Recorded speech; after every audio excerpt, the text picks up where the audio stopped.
Buenos días a todos. En primer lugar quisiera agradecer a la organización, a Silvina, a mi colegio de magistrados y funcionarios, al colegio de abogados y a los anfitriones, colegio de escribanos, no solo por aportar un disertante, sino este lindo lugar para el desarrollo de estas jornadas, que, como todos vieron, espero que no sea un trauma esta intervención, porque también saben cómo superarla, así que me quedo tranquilo en ese sentido. Con Silvina, cuando me dijo de hablar del protocolo de salud mental de venderlo, me dijo, de venderlo, digo, las nuevas técnicas, digo, serán legales, qué sé yo. Le dije, perfecto, déjame hablar a mí de la parte práctica y vos hablá de la legislación que es aplicable en este caso. La parte práctica tiene que ver con, o nació, mejor dicho, como una iniciativa de una operadora de la defensa pública, la doctora Evangelina Mujica, y también de su secretaria, Eugenia Kuhn, referido a un caso de la realidad que pasó, donde antes de la ley de salud mental, antes que estuviera la ley de salud mental, los oficios que requería una internación involuntaria llegaron al efector público, en este caso el hospital y para la ambulancia y el traslado, pero llegó tarde su ejecución. Esto provocó que un caso muy severo, es decir, que estaba atravesado por padecimientos mentales, clínicamente por SIDA y además por adicciones, se terminó suicidando, no llegamos a tiempo. Esta alerta de esta funcionaria de la defensa nos transmitió su preocupación, la interrelación que había ahora con la ley de salud mental, la necesidad de desterrar una práctica ante los casos urgentes. Aclaro esto porque esto es fundamental.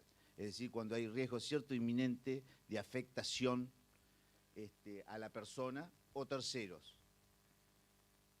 Así fue como surgió una necesidad de dialogar con los distintos intervinientes, efectores de la salud, políticos, a través de la Secretaría de Salud, Desarrollo Social, Servicio Zonal, policía, médicos clínicos, médicos de guardia, médicos de psicólogos y psiquiatras. Entonces comenzamos, y hablar fundamentalmente, en primer término, hablamos con Roberto Fallico, en ese tiempo en funciones, y con Silvina, y ambos coincidieron en la necesidad de reunirnos y hacer algo respecto a esta realidad y evitar en el futuro que pudiera ocurrir algo semejante, una desgracia semejante. Esto hizo nacer la necesidad de hacer un protocolo de actuación. Tuvimos reuniones en la Defensoría General con todos los actores que le comenté y fundamentalmente saber qué podía aportar cada uno, porque cuando hablamos de necesidades, todo servicio, sea de salud, sea efector público, tiene falencia o no dispone de medios. Bueno, así fue como el hospital municipal se encargó de poner la ambulancia con un médico de guardia para concurrir en estos casos urgentes que se activaron a través, hoy del 107, en aquel momento se hablaba al hospital público y era el que hacía la derivación. Llegaban hasta el domicilio, tomaban nota directamente de la situación. Como la ley de salud mental habla de salud mental y adicciones, abarcábamos las dos situaciones, fuimos mucho más. Dijimos también en el caso de adicciones. Entonces, fue así que al poco tiempo de hacer estas reuniones, hubo una coincidencia y el hospital público dijo, yo pongo la ambulancia y pongo el médico de guardia. El médico de guardia se constituye en el domicilio, se interroga al paciente, si es posible o si no, con un referente, y tiene en claro cómo es la situación. Si era una derivación por abuso de sustancias, entonces se producía la desintoxicación en el hospital. Y luego, al otro día, la derivación a donde sea, ¿no? Sea a un CPA, sea al hospital Taraborelli. Eso en el tema de adicciones. Si la situación era claramente percibible para el médico, que era una situación mental, bueno, su derivación automática era para el hospital monovalente. Tenemos un hospital monovalente regional y es provincial. Entonces, fíjense los distintos actores, que no era fácil juntar a todos y convencerlos. Por supuesto que hubo predisposición, y yo hoy agradezco, la verdad, agradezco a toda la gente que participó en un principio hasta ahora. Ya llevamos 7 años en esto, y quisiera agradecer los años. Yo quería decirles algo primero. Los años tienen la inmunidad, en este caso un privilegio, que por ahí me puedo olvidar de cosas, y no nombrarlos a todos por ahí puede ser una. Pero te agradezco a todos los efectores que participaron, a todas las personas, los juzgados de familia, en este caso intervenía un juzgado de familia, los secretarios, todas las personas que participaron, mi gente, en este caso representada por la doctora Ferchero, y en su momento estuvo la doctora Laura Bafina, y hoy está Rocío, apellido me olvido. Bueno, Rocío que está con nosotros. ¿Por qué? Porque fue, por ejemplo, luego de haber hecho todas estas reuniones, todos de acuerdo, esto me parece bien, esto yo llego hasta acá, yo llego hasta acá, yo llego hasta acá. Se le ocurrió a Teresita Ferchero, se le ocurrió, ¿y por qué no armamos un grupo de WhatsApp donde estén todos? Un desafío, ¿no? Porque lo que se pretendía era que todos los responsables estuvieran. Y cuando digo responsables es secretaria de Salud, secretaria de Desarrollo Social, responsable del servicio zonal, responsable del servicio local, asesores, defensores, juzgado de familia, hospitales. Bien. Después le cuento qué hicimos, además. Dijimos, bueno, la policía no puede estar en esto, porque la policía es lineal y la policía recibe órdenes. Entonces, cuando surgía el caso, que estuviera la policía apoyando al médico de guardia con la ambulancia por cualquier desborde, por cualquier situación. ¿Qué motivó esto? Bueno, más allá de que estén los responsables, de que estén en el grupo, hay que capacitar. Tenemos que capacitar. Fuimos al hospital municipal y capacitamos en el mismo lugar, porque los médicos de guardia están trabajando continuamente. Fuimos al mismo lugar y capacitamos a los médicos de guardia. Para eso colaboraron Silvina, nuestra gente, psicólogos y psiquiatras del Hospital Monovalente. Bien. Y la policía también. ¿Por qué? Porque tiene que haber también, dentro del protocolo que creamos, dentro del protocolo, unas reglas de actuación de la policía. ¿Para qué? Y para cómo comportarse ante una situación con una persona con padecimientos mentales o adicciones, lograr esta empatía, a quién tiene que dirigirse, por qué la intervención de una sola persona y no de varias, ¿no? Porque la policía generalmente, ustedes ven, aparece una y enseguida aparecen, no sé cómo, aparecen 10. Después nos quejamos de inseguridad, de un montón de cosas, pero de repente aparecen 10 personas, 10 efectivos. Bueno, hubo que capacitar a 80 efectivos de la policía de la provincia de Buenos Aires, y así fue como empezamos a andar, y gracias a Dios con éxito. La colaboradora que le hablaba, la doctora Ferchero, me dice ayer que tiene guardado todos los chats desde que empezamos, y que hay que hacer una sistematización de todos para ver en qué caso llegamos y qué no. La verdad que es un compromiso, eso es lo que yo quiero resaltar. Porque ustedes pueden decir, y más de uno puede decir, pero en Necochea se puede hacer en cualquier lado. Y les cuento un ejemplo que no tiene nada que ver con esto, porque tiene que ver con la inseguridad, que ayer me hablaba alguien de Loma de Zamora. A raíz de estos hechos de inseguridad y qué sé yo, de los comercios, ¿qué hizo el municipio? Grupo de WhatsApp con todos los comerciantes, de tal modo que podrían activar desde su celular cuando había riesgo de inseguridad. Digo yo, si se puede hacer con eso, ¿cómo no se va a poder hacer con salud mental? Donde los actores están claramente determinados. Bueno, por supuesto que algunos inconvenientes ocurrieron y ocurren y que tienen que ver con los cambios. Las gestiones, cambia los secretarios de salud, cambia los directores de hospitales, cambian los médicos de guardia, cambian los policías, cambian los titulares de las comisarías. Entonces, bueno, lo cual implica una constante dedicación y lograr, en algunos casos, de que se entienda el espíritu del protocolo.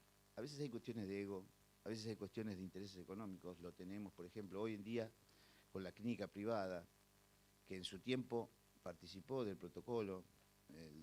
Hago un reconocimiento, hoy fallecido, doctor Di Mauro, y la psicóloga Daniela Aquino, que han aportado muchísimo, pero hoy tenemos un inconveniente que cambió, la clínica fue comprada por otro psiquiatra, la impronta del psiquiatra es mucho más económica, si se quiere.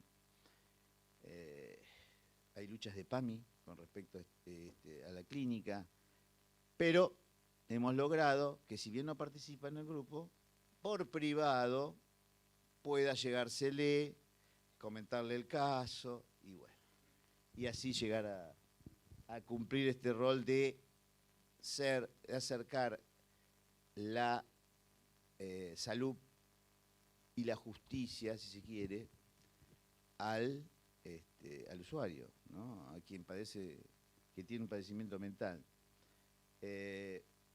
Decirles que otra inmunidad que tengo es legal. La inmunidad legal está referida a que después del fallo de la Corte Suprema, donde no entra a analizar el recurso del Procurador General, quedó firme y de aplicación automática la ley 14.444, que nos rige la provincia de Buenos Aires. Por lo tanto, los asesores están bajo la órbita de la Defensoría General. Entonces, esa inmunidad me permite estas locuras de poder contarle una realidad que hemos plasmado en Necochea y que al doctor Moreno tengo que contestarle, porque acá está la doctora Bisaín. La Defensoría General que presido constantemente está haciendo cosas para que la asesoría tenga lo que tiene que tener, no solo desde el inicio, sino desde los recursos materiales, esto es, computadoras, servicios, lo que sea, y por supuesto que necesitan los asesores, su cuerpo especializado de peritos, psicólogos y psiquiatras. Lo tienen que tener en toda la provincia de Buenos Aires, porque si alguna duda había, ustedes vieron a través de las intervenciones de Juan Cruz y de Luciano, que es un campo que a los abogados nos excede completamente. Y si no tenemos las intervenciones de ellos, los casos no serían abordados de la misma manera. Entonces, yo hoy quiero decirles que para mí es un orgullo, y no solo mi gente, pero sobre todo los equipos técnicos que tenemos, 2 psicólogos, 2 asistentes sociales, que hemos trabajado, o han trabajado, mejor dicho, por iniciativa propia. No hay ninguna imposición, ellos solos han creado estos dispositivos de que hablaba en abuso sexual infantil, el último, pero tenemos 2 dispositivos más. Tenemos talleres socioeducativos, psicosocioeducativo, único en la provincia de Buenos Aires, la única Defensoría General que tiene tratamiento sobre respecto de los hombres violentos o con conductas violentas. No hay en ningún lado, es decir, si bien hay una responsabilidad del Estado, porque esto es una responsabilidad del Estado, la violencia de género, está muy bien en todo lo que se ha hecho sobre la mujer, espectacular, pero se están olvidando de otro actor, y un actor que puede repetir historias. Entonces no podemos dejar al violento al margen y que sea la respuesta punitiva la única solución. Así como Luciano decía que muchos chicos cuentan cosas, las personas con conductas violentas han contado muchísimo, han agradecido, incluso por fin nos escuchan. Y este trabajo que han hecho psicólogos y asistentes sociales, trabajadores sociales, ha permitido que en muchos casos recurran a ellos, cuando han tenido un instinto, alguna situación, y hemos prevenido un montón de situaciones, no hay reiteración. Después tenemos otro sistema, producto también de los equipos técnicos, que se llama un PEF, que es el punto de encuentro familiar, dentro de la Defensoría. No hay ninguna Defensoría de la Provincia de Buenos Aires, donde logramos que los padres no convivientes puedan tener su relación con los chicos y las visitas en la misma Defensoría. Esto avalado por los juzgados de familia. Así que quería contarles esto, pues no podía estar de contarles esto, pues es un orgullo para mí y bueno, agradecerles estos minutos. Gracias.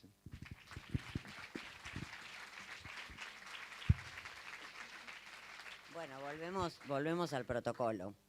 Y yo le decía a Gerardo, en realidad, por ahí Corani, que viene de afuera y nos contaba también, dice en un momento, dice, pero ustedes tienen que contarlo, porque ustedes hacen cosas y no cuentan.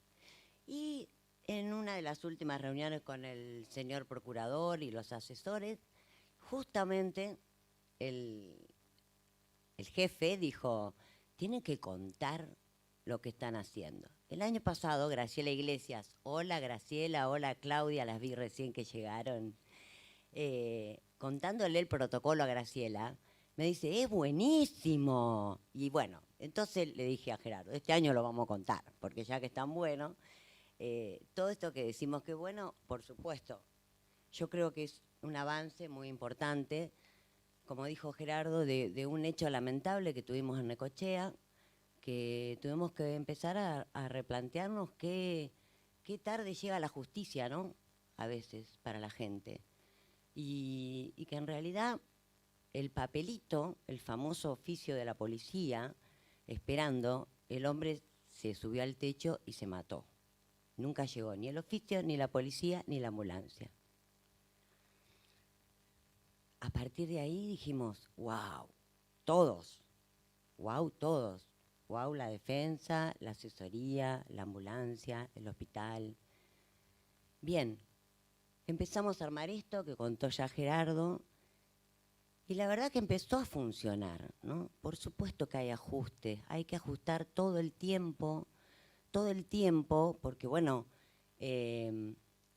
muy breve les digo, esto, como dijo Gerardo, estamos todos, o sea, acá con un dedito así en el WhatsApp, a través del juez de familia en turno, la asesora en turno, la defensoría en turno, desarrollo social, Secretaría de Salud, los hospitales públicos, el Hospital Taraborelli, que es hospital neuropsiquiátrico, policía, hicimos otro grupo, como dijo él, justamente para decirle, usted se debe constituir en tal lugar, el paciente no se admiten audios en los grupos, solamente se pone el nombre del paciente y la dirección del paciente para que vaya directamente. No se habla, no se conversa, no se dice, ay, me parece, fuiste, no. Nosotros somos abogados y por lo tanto no podemos dar un diagnóstico de qué le está pasando al paciente. Lo que sabemos es que hay una urgencia. Y entonces ahí viene, nosotros lo tenemos escrito al protocolo, al que le interese se lo vamos a dar para que puedan verlo, estudiarlo y también, ¿por qué no?, poder aplicarlo en la provincia de Buenos Aires, en los distintos departamentales, que es algo muy rápido con un WhatsApp y realmente juntar a las instituciones para que no lleguen tarde ni tampoco la justicia. Esto en realidad está escrito al marco legal y como todos sabemos, parte de lo que es la Convención para las Personas con Discapacidad, la Ley de Salud Mental 26657, el Código Civil. Pero lo más importante que acá rescatamos son, dentro de la Ley de Salud Mental, hay dos artículos, como son el artículo 4 y el artículo 5, que marcan justamente la intervención dentro del marco de salud mental para las adicciones. Entonces, lo que marcamos dentro del protocolo fue en qué casos intervenimos en salud mental y adicciones y en qué casos tenemos que intervenir todos y activar el WhatsApp. Primero voy al WhatsApp, cómo se activa, es el que puede darse la situación de estos casos que voy a contar, a cualquiera, ya sea a la defensoría, a la asesoría, a una persona en la calle, ¿no? Que tiene una situación en la que encuentra una persona con un problema de salud mental, que tiene una crisis. Entonces, ¿cómo activamos el protocolo? Porque no es la asesoría, la defensoría, la policía. Cualquier persona puede activar el protocolo llamando al 107. ¿Por qué digo al 107? El 107 es la ambulancia, ¿sí? Entonces, nosotros llamamos a la ambulancia está en el grupo, entonces automáticamente dice vamos a activar el protocolo de salud mental. Hay una persona en situación de crisis, con un cierto, como dice justamente, ahora iba a hacer mención a la legislación, el artículo 42 y 41 del Código Civil. Esa persona se encuentra atravesando una crisis, un riesgo cierto e inminente para sí o para terceros, entonces hay necesidad de activar ese protocolo. ¿De qué manera? La ambulancia ya sabe lo que tiene que hacer, los médicos ya saben lo que tienen que hacer, los médicos de guardia. Se hizo una capacitación para más de 50 médicos de los hospitales, en los cuales fuimos a los hospitales públicos a capacitar a los médicos de guardia para que supieran que estábamos hablando de una cuestión de salud mental, que es diferente a una cuestión de salud que ellos están acostumbrados a atender en una guardia, ¿sí? Porque el médico clínico también tiene miedo a veces a poder atender a un paciente que está en una crisis. Y entonces siempre dice, no, lo tiene que atender el hospital neuropsiquiátrico. Pero la ley de salud mental no dice eso.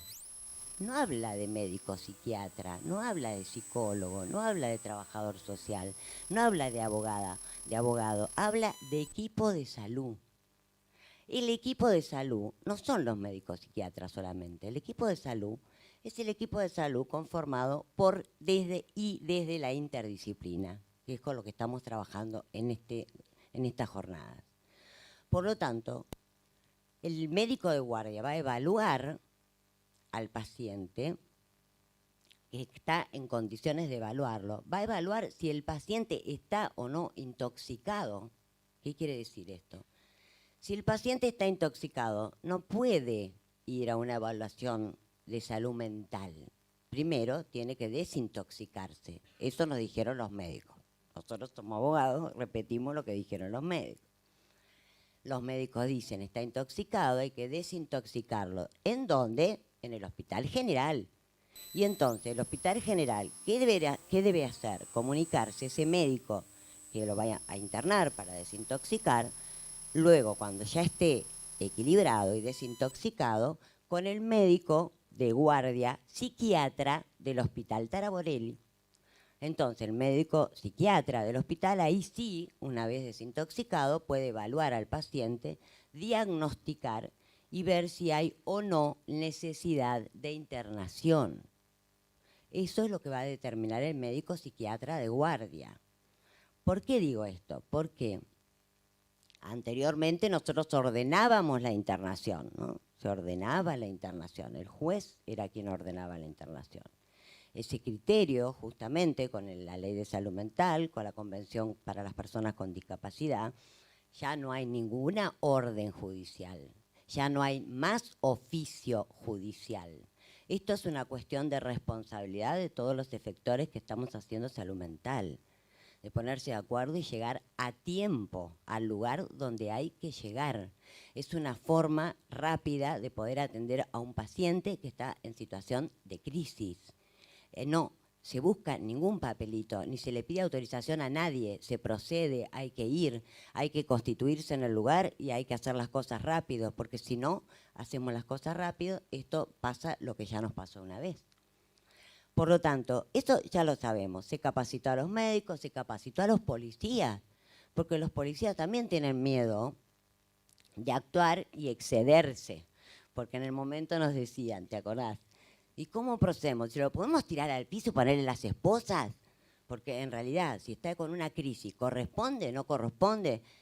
Ellos también tienen un protocolo de actuación en salud mental, que deben respetar. O sea que también lo mandamos a estudiar, el protocolo de intervención en salud mental a los policías, amén de contarle cómo debían proceder ante un paciente en una crisis que por sobre todas las cosas es una persona y respetando todos los derechos humanos como corresponde de esa persona, ¿no? No agrediéndola, tranquilizándola. Le dimos herramientas justamente esto de que a veces es conveniente o no, a veces, que haya una persona, que haya dos, que tengan asistencia. Bueno, es según el caso, no se puede decir, porque un caso puede ser que se dé en la calle, entonces necesitan tener un policía, la ayuda de otro policía. Entonces, acaba lo que determina el artículo 42 de intervención de la policía, donde ellos no entendían por qué debían actuar sin el papelito, sin el oficio judicial. Entonces nosotros le dijimos, el Código Civil se modificó. ¿Y qué dice el Código Civil? Y el Código Civil habla en el artículo 41 de las internaciones involuntarias, y el artículo 42 justamente habla del traslado dispuesto por autoridad pública. Y acá es donde la policía tiene la obligación de trasladar al paciente que está en una situación de crisis con la ayuda de la ambulancia, con un médico de guardia que ayude en el traslado a la policía y a la ambulancia. ¿Por qué? Porque el artículo 42 justamente establece: la autoridad pública puede disponer el traslado de una persona cuyo estado no admita dilaciones y se encuentra en riesgo cierto e inminente de daño para sí o para terceros, a un centro de salud para su evaluación. En este caso, si fuese admitida la internación, debe cumplirse con los plazos y modalidades establecidos en la legislación especial. Las fuerzas de seguridad y servicios públicos de salud deben prestar auxilio inmediato. Ya no queda ninguna duda de que todos, absolutamente todos, y entre ellos la policía, tiene que prestar la colaboración necesaria para el traslado de ese paciente. Yo creo que es muy importante, cuando lean el protocolo, los que lo quieran yo se los paso, lo tengo por WhatsApp, lo tengo por internet, como quieran. Por ahí está bueno trabajar con las instituciones todos juntos, porque esto es lo que genera un compromiso, ¿no? Un compromiso de todos. O sea, el paciente no es de la asesoría, el paciente no es de la defensoría, el paciente no tiene un proceso de determinación de la capacidad en el juzgado de familia. El paciente es de todos. Y en realidad, en ese momento, tenemos que estar todos. Y ese dedito que levantamos así, que parece una pavada, que gracias a mi hija que anda por allá me enseñó los emoticones y todo lo que es el tema nuevo que tenemos que ayornarnos los que estamos más viejitos en el Poder Judicial, eso demuestra que el protocolo funciona. Es el dedito, todos ponemos así y llegamos a tiempo a que el paciente tenga la asistencia que tiene que tener. Y la justicia, no la veo ahora Karina, pero anoche hablábamos en la cena, Karin, ¿por dónde estás? Y decía que cuando yo por primera vez entré a dar clases a la Facultad de Derecho de acá, lo primero que le dije a mis alumnos en Introducción al Derecho era: los abogados debemos ser creativos.